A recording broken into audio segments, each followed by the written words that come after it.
बहुत समय पहले यमन की ज़मीन पर एक कबीला रहता था। उसमें रहने वाले लोग बहुत नेक दिल और इज्जतदार थे। उस कबीले के सरदार का नाम था अब्दुल्ला बिन शाद।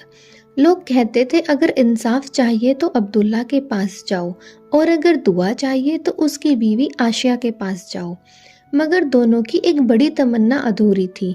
सालों से शादीशुदा होने के बावजूद भी उनके घर में बच्चे की किलकारियां नहीं गूंजी थी। हर रात आशिया अल्लाह से दुआ करती, ऐ मेरे मालिक, हमें एक ऐसा बेटा दे जो नेक भी हो, बहादुर भी हो और तेरे रास्ते पे चलने वाला भी हो। वर्षों की दुआओं के बाद एक रात आसमान सितारों से जगमगा रहा था।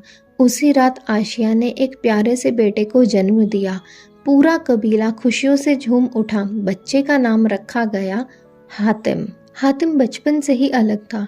गांव के और बच्चों की तरह वो शरारती तो था, मगर उसके दिल में दूसरों के लिए एक अजीब सी मोहब्बत थी।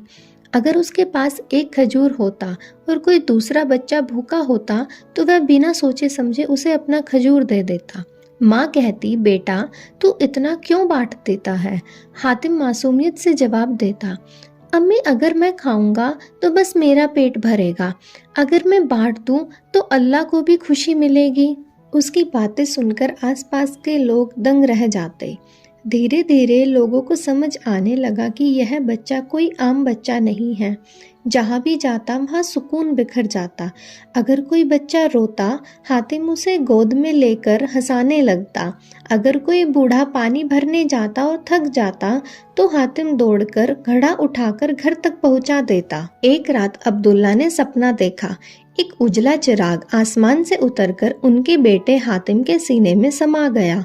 सुबह जब उन्होंने यह सपना अपनी बीवी को सुनाया तो आशिया की आंखें भर आई। सुन लो, हमारा बेटा कोई मामूली बच्चा नहीं है, एक दिन यह पूरी दुनिया में अपनी पहचान बनाएगा। उस दिन के बाद गांव वालों के दिलों में यह बैठ गया कि हातिम कोई साधारण बच्चा नहीं, बल्कि अल्लाह की एक रहमत है। उसकी मासूमियत ही उसकी सबसे बड़ी ताकत थी।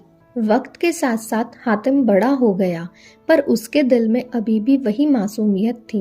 कैसे हातिम ने सारी दुनिया में अपनी पहचान बनाई, यह जानने के लिए देखिए अगला एपिसोड इसी चैनल पे, हातिम ताई की कहानी।